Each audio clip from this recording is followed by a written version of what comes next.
जो value glamour की है ना मैच की, वो है इंडिया ऑस्ट्रेलिया, वो है ऑस्ट्रेलिया और इंग्लैंड, वो है इंडिया और इंग्लैंड, इवन इंडिया और न्यूजीलैंड। ये मैचेस जो हैं ये शोपीस मैचेस हैं। सो द पॉइंट इज आपको चूज करना होगा। पाकिस्तान क्रिकेट बोर्ड के पास कोई ऑप्शन नहीं है, जैसे मैंने कहा hybrid, they have to agree.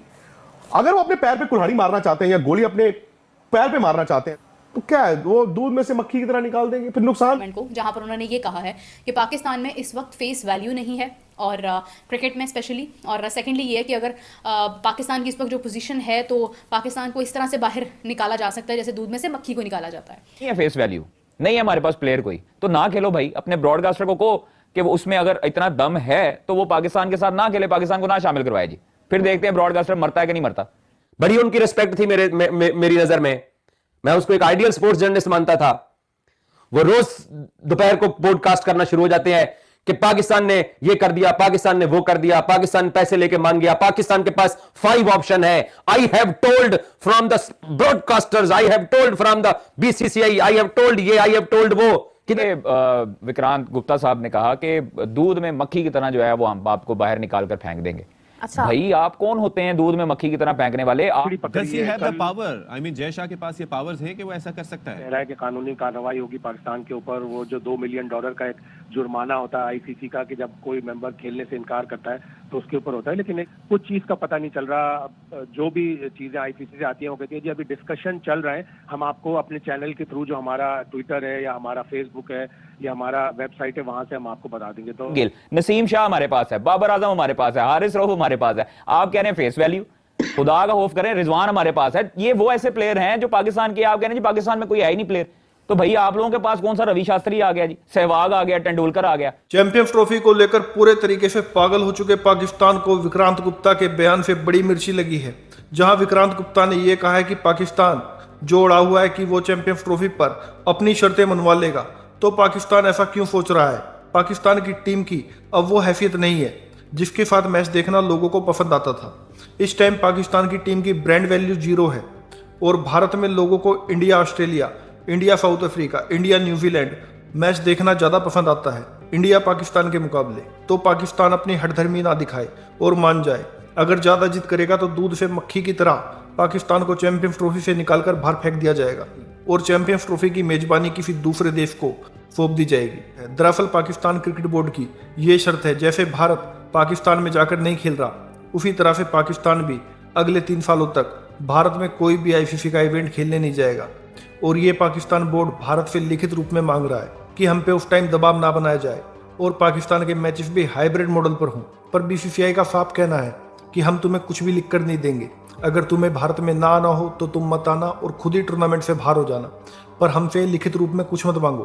तो इस बात को लेकर पाकिस्तान खासा परेशान है, क्योंकि पाकिस्तान जानता है भारत तो लिखित रूप में देगा नहीं। और अगर पाकिस्तान ये कहता है कि हम भारत में जाकर नहीं खेलेंगे, मतलब भारत में कोई भी आईसीसी का इवेंट होगा और पाकिस्तान ये कहेगा कि हम जाकर नहीं खेलेंगे, तो पाकिस्तान को हाइब्रिड मॉडल पर मैचेस नहीं मिलेंगे। तो इसका साफ होगा कि भाई पाकिस्तान को उस टूर्नामेंट से बाहर होना पड़ेगा, जिसका हर्जाना पाकिस्तान को $2 मिलियन के तौर पर आईसीसी को देना पड़ेगा। तो $2 मिलियन यानी कि पाकिस्तान करेंसी में इसका 53 करोड़ बनता है, जिसकी वजह से पीसीबी की हालत खराब है, क्योंकि पाकिस्तान अड़ नहीं सकता और भारत से भिड़ नहीं सकता। अच्छा, दूसरी चीज है, विक्रांत गुप्ता सीनियर सहाफ़ी हैं, हम लोग उनकी नहीं सीनियर सहाफ़ी हैं, हम लोग हमारे सीनियर हैं, सारा कुछ है, हमारी मुलाकात भी होती रही है सारी जगह उनके साथ।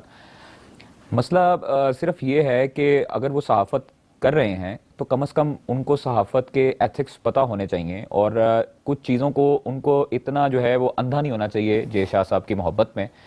शायद वो इस हवाले से गलत कह चुके हैं, उनके अल्फाज जो हैं वो पाकिस्तानी अवाम को और इवन हमें भी जो है वो हर्ट हुए हैं कि उन्होंने कहा जी कि पाकिस्तान के पास कौन सा अब शुएब अख्तर है, वसीम अकरम है, वकार यूनस है, और वो अगर खेलते हैं पाकिस्तान इंडिया का मैच तो बहुत ज़रूरी है। पाकिस्तान में जो है वो उनके अलावा जो है अब उनकी फेस वैल्यू नहीं है, उनके पास कोई प्लेयर नहीं है, तो वो किस हैसियत से बातें करते हैं कि हमने नहीं खेलना। ओ भाई, पाकिस्तान के पास अगर नहीं खेलना तो ना खेलो यार, मतलब अगर नहीं खेलना आप लोगों ने, नहीं है फेस वैल्यू, नहीं है हमारे पास प्लेयर कोई, तो ना खेलो भाई। अपने ब्रॉडकास्टर को कहो कि वो उसमें अगर इतना दम है तो वो पाकिस्तान के साथ ना खेले, पाकिस्तान को ना शामिल करवाए जी, फिर देखते हैं ब्रॉडकास्टर मरता है कि नहीं मरता। ना सड़कों पे आए ये वाले लोग, यही तरले मिनते करते ना आए तो फिर कहिएगा। देखें, उन्होंने कहा जी कि विक्रांत गुप्ता साहब ने कहा कि दूध में मक्खी की तरह जो है वो हम आपको बाहर निकाल कर फेंक देंगे। अच्छा। भाई आप कौन होते हैं दूध में मक्खी की तरह फेंकने वाले? आप जब आपके ऊपर कोई बात आए उस टाइम आप कहते हैं ना मैं बीसीसीआई हूं, ना मैं भारतीय गवर्नमेंट का नुमाइंदा हूं, मैं तो अपना काम कर रहा हूं, मैं तो सहाफी हूं। तो भाई सहाफी बने, टाउट ना बने और मजबूर ना बने और मजदूरी ना करें। खास तौर पर ये आपके लिए मैसेज है। Thank you very much. और बाकी आइंदा पाकिस्तान के लिए इस तरह की बकवास करने की जरूरत नहीं है, इस तरह के अल्फाज यूज करने की जरूरत नहीं है। आप होंगे साफी, आप उधर होंगे। आपको पाकिस्तान ने मोहब्बत जितनी दी, आपको इज्जत रास नहीं आई। इसलिए ये अल्फाज का चुनाव जो है वो आइंदा आप ना करिएगा तो बेहतर है, वरना अल्फाज का चुनाव हमारे पास भी है। हम लोग भी आपको भरपूर तरीके से जवाब देंगे, देते आए हैं और देते रहेंगे। मैं वो सस्ता यूट्यूबर नहीं हूं जो आपके जो है ना पीछे माइक पकड़ के आपके पीछे जो है ना वो चलता रहे और डॉलर्स की खातर, आपकी रेटिंग की खातर करता रहे। मैंने जब इनका इंटरव्यू किया था एशिया कप में, तो मुझे इन्होंने कहा जी कि आपने तो मुझे वेदर का क्या कहा था, तो आप किधर से जय शाह को ले आए? सवालात के जवाब देते डरते हैं। ठीक है, उस टाइम जान जाती है इनकी। ये उन लोगों के पास जाते हैं जो पाकिस्तानी होकर, पाकिस्तानी पासपोर्ट रखकर पाकिस्तान के खिलाफ जहर उगलते हैं। मतलब घर में शेर वाला हिसाब। ये अल्लाह के हुक्म से हमारा सामना नहीं कर सकते। इनको कहें आए हमारे साथ, आए डिबेट करते हैं कि कैसे होती है कैसे नहीं होती। हमें सारा पता है कि जनाब आपको कहां से फीडिंग आती है, आपको कौन फीड करता है, कौन चीजें देता है। मेरे पाकिस्तान से मुतल्लिक अगर किसी ने बकवास की तो मैं हूं अल्हम्दुलिल्लाह जवाब देने के लिए। फजूल बोलने की जरूरत नहीं है। और ये चीजें अपने पास रखिएगा कि आपके हमने फेस वैल्यू देख ली है। 152 पे 0 आपको किया, फिर एक मैच हमने हराया। अनफॉर्चुनेटली यूएसए में हम लोग क्लोज मैच हारे। लेकिन आप यही बॉलर हैं जिनसे आपके प्लेयर्स की टांगे कांपती हैं, बल्कि कांपे टांगती हैं। ठीक है, रोहित शर्मा को बोल्ड किया, केएल राहुल को बोल्ड किया, शाहीन अफरीदी। ये वही बॉलर है जिससे आप खेलते हुए जो है ना वो घबराते हैं आपके बैट्समैन। शुभमन गिल, नसीम शाह हमारे पास है, बाबर आजम हमारे पास है, हारिस रऊफ हमारे पास है। आप कह रहे हैं फेस वैल्यू, खुदा का खौफ करें, रिजवान हमारे पास है। ये वो ऐसे प्लेयर हैं जो पाकिस्तान के, आप कह रहे हैं जी पाकिस्तान में कोई है ही नहीं प्लेयर। तो भाई आप लोगों के पास कौन सा रवि शास्त्री आ गया जी, सहवाग आ गया, तेंदुलकर आ गया। ऐसे ये इतने बड़े बड़े दावे और इतनी बड़ी बड़ी चीजें कि हम आपको दूध में मक्खी की तरह बाहर फेंकेंगे अगर आपने ऐसी बातें की। हम लोग नहीं खेलेंगे, पाकिस्तान नहीं खेलता तो ना खेले, हम लोग वैसे खेल लेंगे, आपकी कोई हैसियत नहीं है। यार कम ऑन, मतलब आप अपने आप को एक कहते हैं कि मैं साफी हूं, टांगों पर टांग रख के आप जनाब भाषण देते रहते हैं मैचेस पर, तो कम से कम इतने एथिक्स और इतनी जो है वो आपको तमीज होनी चाहिए कि किसी के मुल्क के लिए, किसी के लोगों के लिए, और उन लोगों के लिए जिन्होंने आपको प्यार दिया, मोहब्बत दी, और उन लोगों के लिए जिन्होंने आपको इज्जत दी, सर पे चढ़ाया। हम लोगों ने इनको सर पे चढ़ाया। मैं पहले भी कहता रहा हूं कि ये जो है वो ये सर पे चढ़ाने के काबिल नहीं है, और ये जो है वो हमेशा से ही जहर उगलते हैं पाकिस्तान के लिए और उगलते रहेंगे। नाम लेना चाह रहा, ना मैं नाम लेना चाह रहा हूं, ना मैं इससे कुछ ज्यादा बात करना चाह रहा हूं। मेरी आदत नहीं है मैं किसी के साथ पर्सनल हूं, लेकिन पाकिस्तान के बारे में इन लोगों ने चैंपियंस ट्रॉफी के हवाले से जो इन्होंने बकवास की, ये थूक के चाटे। अब माना पाकिस्तान ने कुछ, वो कितना सीनियर जर्नलिस्ट है बोरिया, बीसीसीआई ने उनके ऊपर बैन किया हुआ है, बड़ी उनकी रिस्पेक्ट थी मेरी नजर में। मैं उसको एक आइडियल स्पोर्ट्स जर्नलिस्ट मानता था। वो रोज दोपहर को पॉडकास्ट करना शुरू हो जाते हैं कि पाकिस्तान ने ये कर दिया, पाकिस्तान ने वो कर दिया, पाकिस्तान पैसे लेके मान गया, पाकिस्तान के पास 5 ऑप्शन है। I have told from the broadcasters, I have told from the BCCI, I have told ये, आई हैव टोल्ड वो। किधर है बोरिया भाई आप 3 दिन से कि पाकिस्तान क्रिकेट बोर्ड ने किस तरीके से बात किया है? पाकिस्तान क्रिकेट बोर्ड जो अपना हक मांग रहा है, वो क्या गलत हक मांग रहा है? क्यों आप ये बात नहीं करते हैं कि जय शाह आईसीसी की एक मीटिंग तो बुलाए? कि आईसीसी की बोर्ड मीटिंग क्यों नहीं बुलाते हो आप लोग? क्या मसला क्या है? मुझे सिर्फ एक बात बताओ। मेरे 2 सवाल हैं।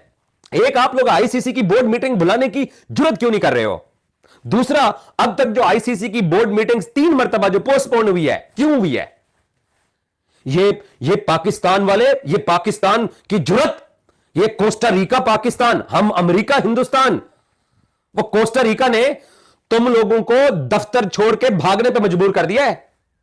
बड़े आए थे पाकिस्तान को दीवार के साथ लगाने के लिए। मुझे सिर्फ इंडियन मीडिया से एक ही बात की प्रॉब्लम है कि ये पाकिस्तान के बारे में बात करते हैं तो अंडर एस्टिमेट करते रहे।